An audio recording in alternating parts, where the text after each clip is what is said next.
Member for Johnston. Thank you, Madam Speaker. I rise to give an adjournment speech. I wanted to have the opportunity to speak quickly about my community in Johnston. Like all members in this chamber, a lot of my time in community is working to help address problems in my community, but I wanted to take a moment today to talk about the fantastic things that are happening. So just last week, our office had the privilege of hosting a meeting that brought together representatives from Middle Aces Soccer Club, Darwin City Councillors and the delegated group known as Friends of Bagot Park. Cynthia, Ed, Peter, Cliff, James and Morgan all talked together about their ideas for the future of this park. Lots of people don't know where Bagot Park is, but if you're ever driving up Bagot Road on Friday night, you'll see it's full of all ages, people of all ages playing soccer, and at other times you'll see families and older people walking, people using the velodrome, people walking dogs. But we know that this amazing community space could offer much more to our community. So at this meeting, this group of people all talked together about their ideas for the future of the park. This is a really great example of grassroots action, because these are people and organisations who play, work, plant trees, look after the park, but this was the first time they'd met together.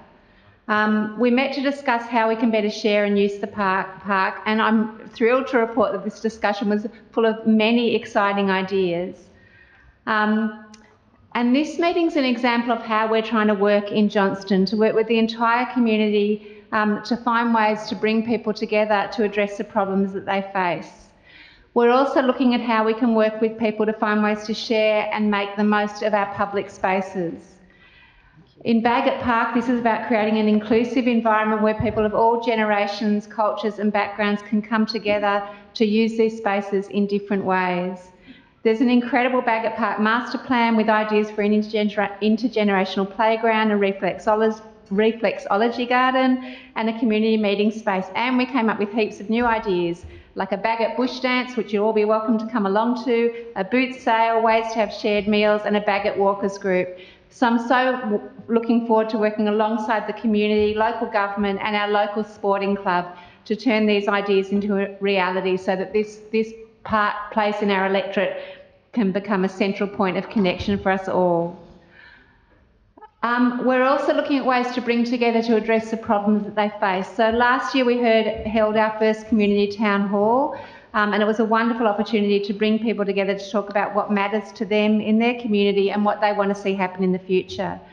So this year we plan quarterly town hall community meetings across the electorate, one in each suburb, and each meeting will focus on one key community issue which will bring people together to discuss and address topics that are important to the people we represent. Everyone's welcome in these meetings, and it's a chance for us to put our commitment to doing politics differently into action by being present, listening and engaging in meaningful dialogue with the people we're there to represent, but not just one-way talk. It's also a way for people to work together on the issues they think are important. There's so much wisdom in our community, and we're so excited about being able to create spaces where people are supported to work together to build connection and strength and find solutions to the issues that they're facing. Our community, like so much of the Territory, is also full of wonderful seniors. I'm almost one of them myself. And we are so happy to have so many of them come into the office, sometimes seeking help, sometimes offering to help, bringing us plants for the office, sometimes bringing cakes, coming to our seniors painting group or other groups that use our community room, or sometimes just to have a chat and a cup of tea. And after one of those cups of tea, with a chance encounter between two people who had not met each other yet before, we realised there's an opportunity to do more for many of the people in our community who are isolated. So we've launched weekly seniors coffee mornings, which have already sparked heaps of new ideas, such as a writing group, a computer skills sharing session, and so much more. Someone's going to teach me how to swim, so I'm pretty excited about that. It's become a wonderful space for people to connect, share and build community, and we're really looking forward to seeing that grow into the future. And last year at our end of year seniors morning tea, one of these amazing seniors stood up and invited others in the electorate to join with her to set up a seniors advisory group for Johnston. So to guide our work in the electorate, to keep connecting with seniors, many of whom are isolated but want to connect and with so much to offer. This is very much driven from the community, and this person stood up and said, how can we help our local member to work with us to make this the place we want it all to be? And we're here for our whole community, and part of our vision is making sure that the whole community has a voice in what matters to them. So in addition to the Seniors Advisory Group, we're planning to establish a Young People's Advisory Group for our electorate, so that we can give real voice and power to young people, and they can tell us about the issues that are affecting them and what their ideas are for addressing them. And we can work with them and support them to address them. So we're working with young people to help us design that in a way that's going to be meaningful for them. Also, in addition to that, we've launched a speech writing competition for young people in our electorate. They've been invited to write speeches, short speeches for me to read out as part of my adjournment speech. This is a fantastic opportunity to bring the voices of our young people into this house and give them a platform to express their thoughts on the issues that matter to them. So stay tuned. I can't wait to read their speeches and share their perspectives with all of you. I think it's a small but meaningful way we can ensure that young people feel seen, heard and valued in the political process. I'm also very active and present in the electorate, so another key thing I do is once a week I sit outside a local shop, as inspired by the previous long-standing independent Jerry Woods. He said to me that was the best thing he ever did, so I took that on board. So each week I sit outside a different set of local shops, which is great. It really helps me stay in touch with what matters to people, as well as local businesses, have lots of chats and get to check out. We've got lots of very interesting local shops in our electorate, so I'm finding out, I think I might have said last time, which ones have the best hot chips, which is my favourite food source, and also which ones has the best special drinks, as my youngest son would say.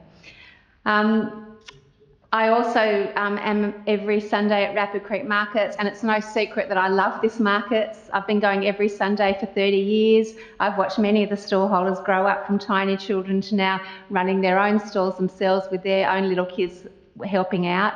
This is a truly thriving local economy, and for me it's a chance to hear firsthand what's happening and what's important to people. These conversations really remind me about why I love my job. Last week I had a board up about what's coming up in Parliament this week, and so many people came up to me to talk to me about, ask questions about it, talk to me about it and say what they thought was, they wanted to make sure was on the agenda. So I feel like it's a way that I can actually bring the concerns of the community into the chamber with me. We've also got heaps of community gardens in our electorate, which are fantastic, 2 at schools, the Alloa School Farm and Jingley School, and we're working with 2 of the other schools, Milner School and Moyle School, to support them to set up community gardens as well. And like some of the other members in this chamber we heard today, I love getting my hands dirty in community gardens, so I really look forward to supporting that project over the coming months. And we're also working on a way to connect people. One of the fallouts from the corrections crisis is that the corrections community services are no longer able to come and mow lawns. I'm sure that other people are experiencing this in their electorate.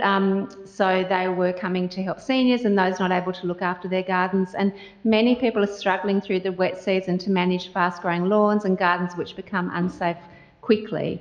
This was a really fantastic program, the Corrections Community Support Work Program.